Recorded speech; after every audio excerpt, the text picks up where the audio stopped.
Hola, buenos días. Estamos en el programa En la Casana y nos leemos en FM Alas de 94.7. Nos pueden seguir en Facebook buscándonos FM Alas 94.7 Escolar. En Instagram nos pueden buscar como FM Radio Alas. Nosotros somos Nazareno, Benicio y Gael y somos de segunda de la escuela Mario Casales. Vamos a relatar unos cuentos que la profesora de lengua nos eligió a cada uno. Bueno, voy a relatar el cuento La araña no tiene patas, hecho por Marco de Nevi. Él fue un abogado y también un escritor muy famoso. Se hizo más famoso aún por su novela Rosaura a las 10.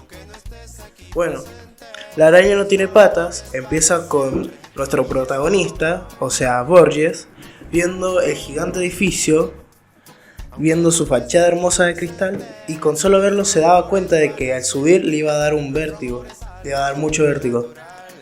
Después pensó de que el edificio tenía el propósito de mirar frente a frente a la luna. Entonces se acerca a la entrada donde un guardia, le diría que el inspector y los demás agentes lo estarían esperando en la azotea del piso 33. Borges, cuando estaba en el ascensor para subir, se puso a pensar de que últimamente se veían muchas películas norteamericanas, ya que el vigilante tenía guantes de cuero y una camisa que no le llegaba ni a los codos. Cuando llega, el inspector, al llegar, le llegó un frío denso y obligándole a subirse la chaqueta, y sin pensarlo dos veces se enciende un cigarrillo y empieza a admirar la noche. El inspector le hizo una seña para que se acercara.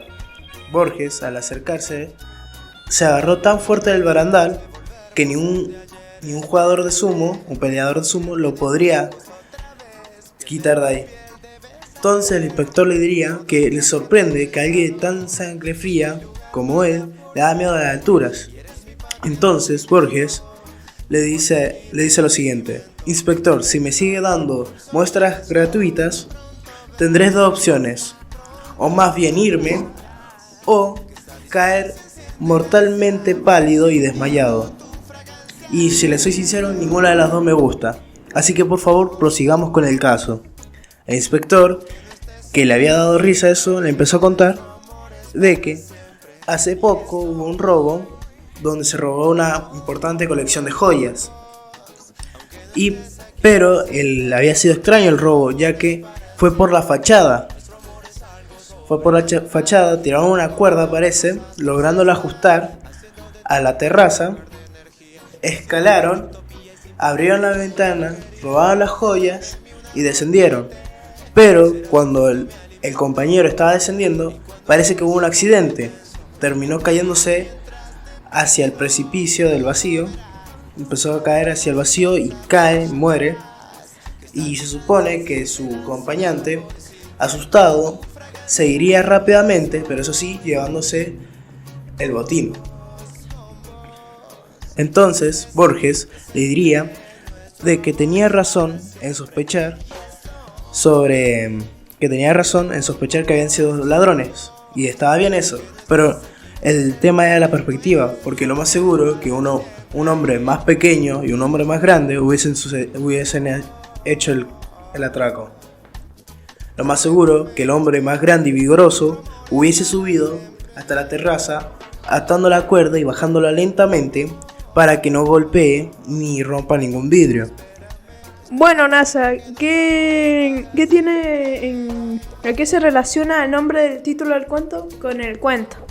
Bueno, la verdad de que el cuento se llama La araña no tiene patas y se relaciona bastante, ya que cuando estaba relatando aclaré que en un momento el hombre se quema las manos y suelta a su compañero. Algo parecido le pasaría a la araña. Si la araña no tiene patas, no podía trepar y moriría.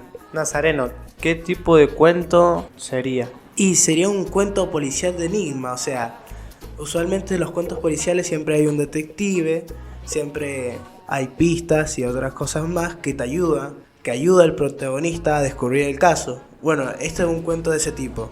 Y además algo curioso, de que al pobre Borges, al detective, le da un miedo a las alturas y aún así lo hacen subir más de 33 pisos, o sea, como que muy poca empatía tenían por él.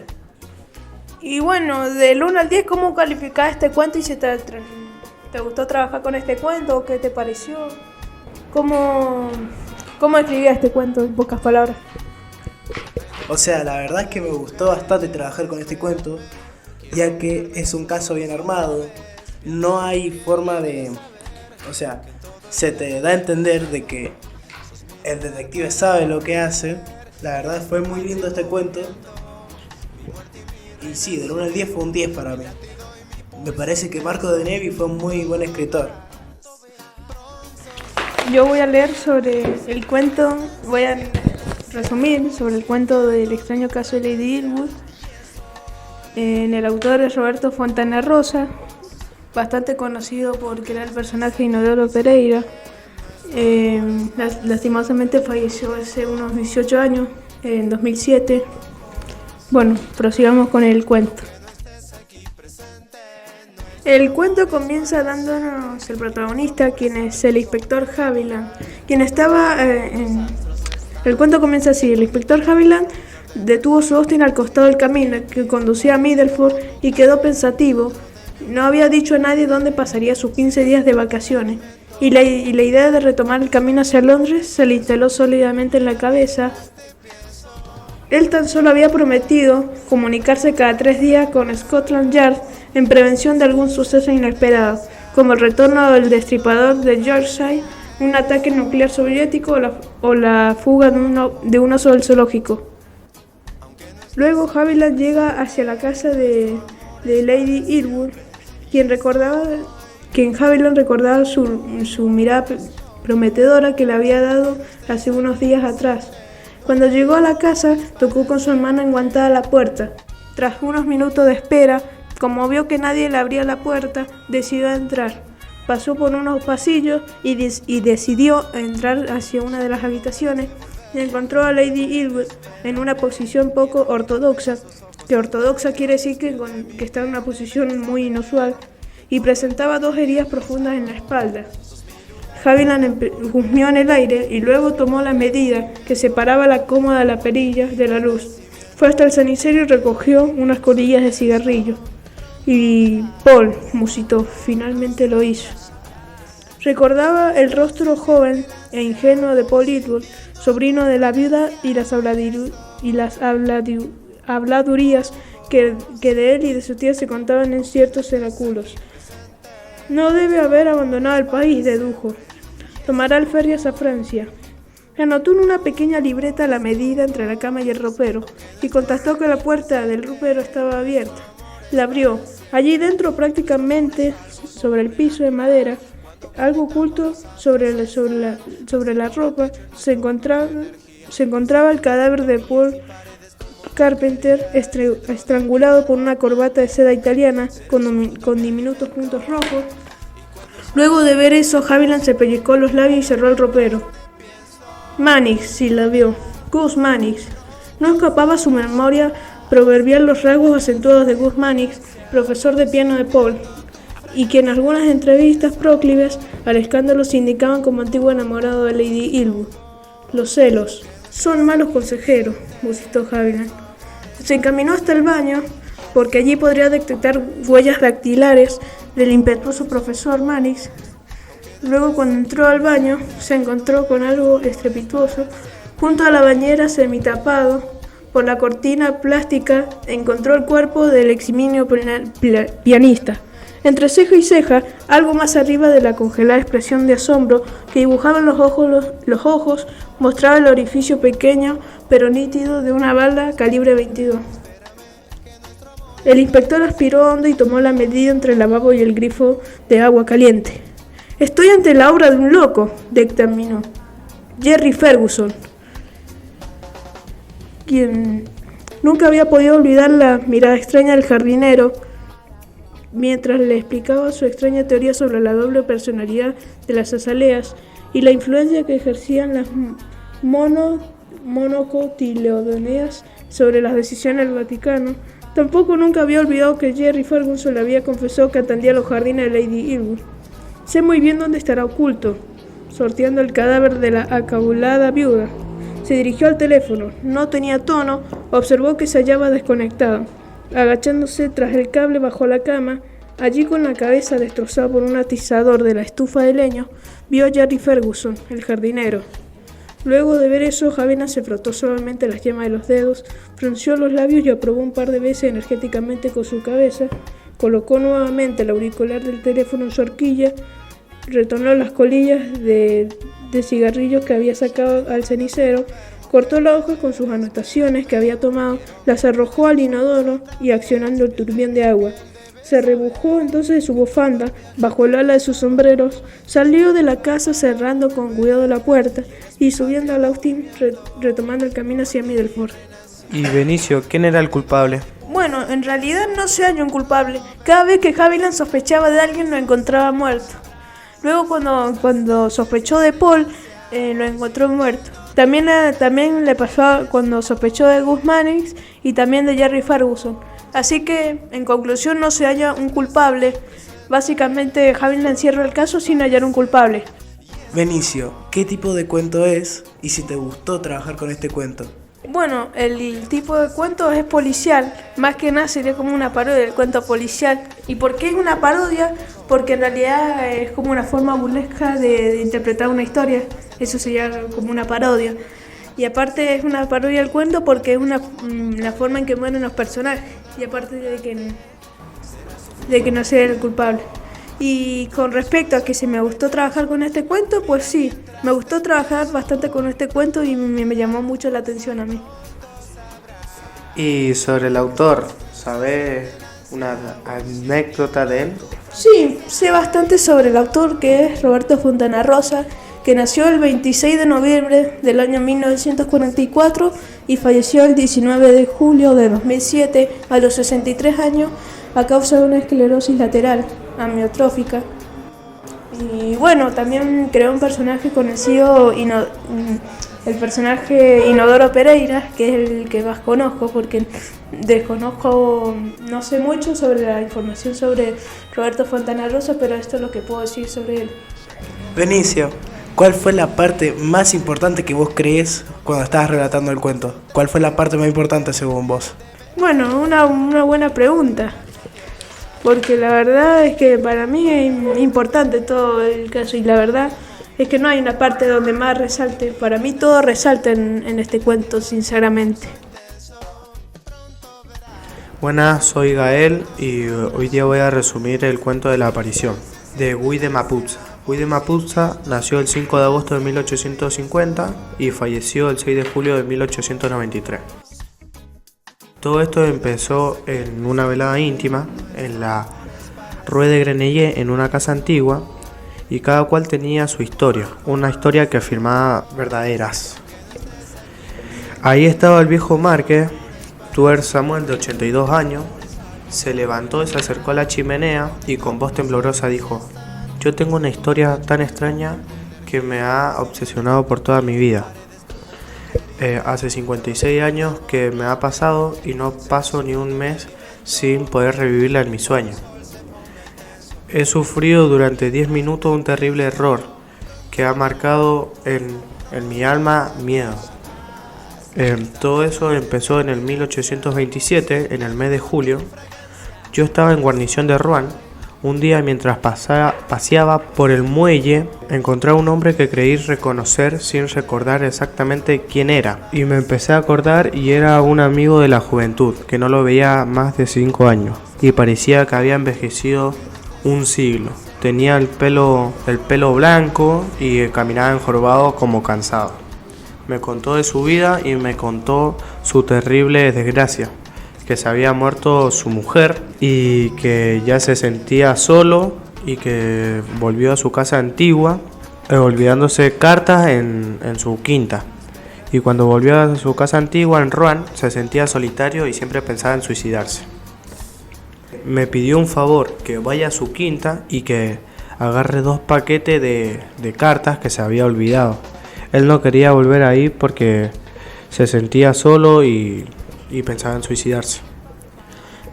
Y yo le dije, bueno, como era mi amigo no le podía decir que no. Así que me dice, bueno, al día siguiente vení por la mañana, desayunamos juntos y te explico todos los detalles.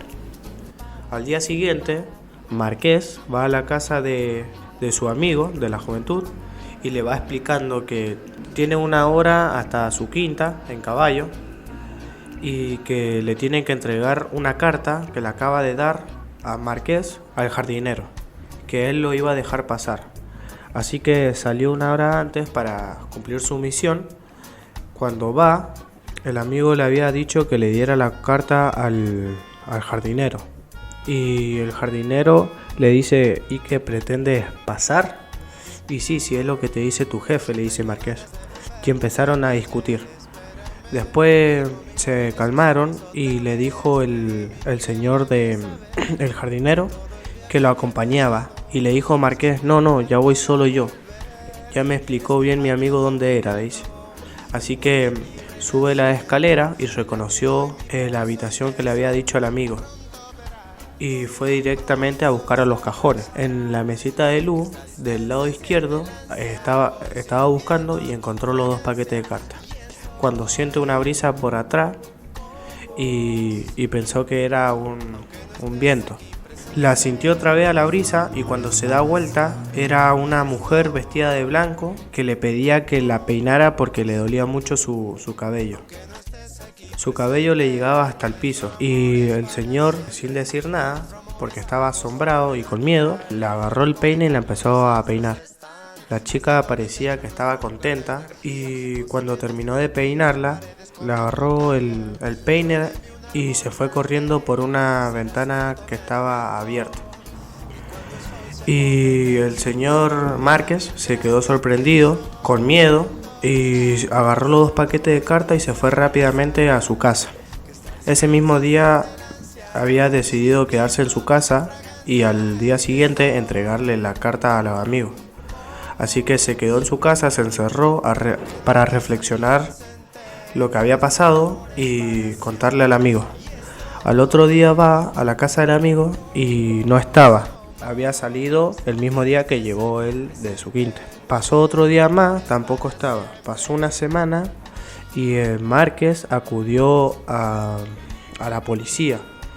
Fueron a investigar la quinta y no había ninguna huella de que había una mujer vestida de blanco, ni ninguna aparición ni nada.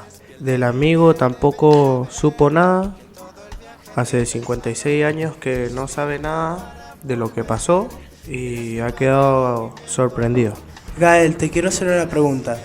¿Vos de verdad pensás que fue una aparición o fue una mujer que aprovechó la muerte de su amigo para entrar a robar? En realidad yo pienso que fue una aparición, porque después fueron los detectives y no encontraron ni huella ni rastro, que si fuera un ladrón por ahí se pierde alguna huella y encontraría a la policía, pero no, para mí fue una aparición.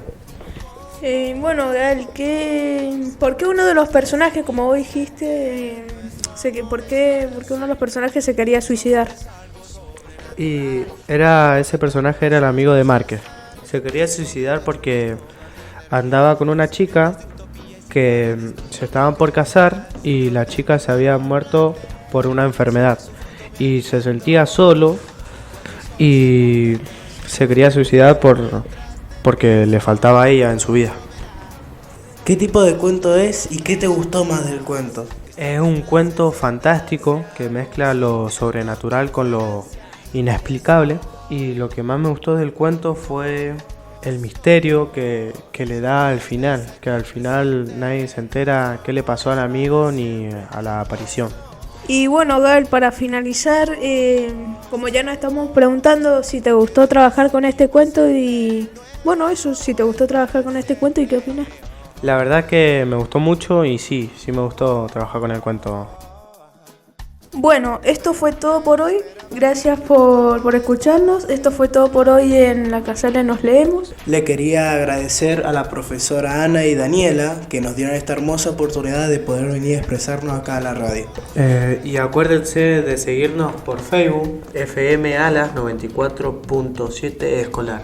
Y estos cuentos fueron llevados por Benicio, Gael Guajardo y Nazareno. Muchas gracias, chao.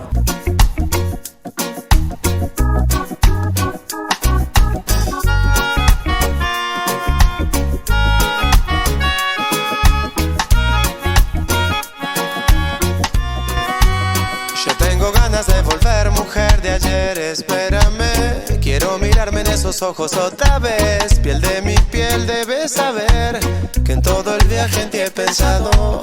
Sos mi lugar para volver y eres mi patria en movimiento, mi muerte y mi renacimiento, mi latido y mi pulso intenso. Pronto verás, pronto sabrás que esta distancia enciende el ansia. Voy sintiendo tu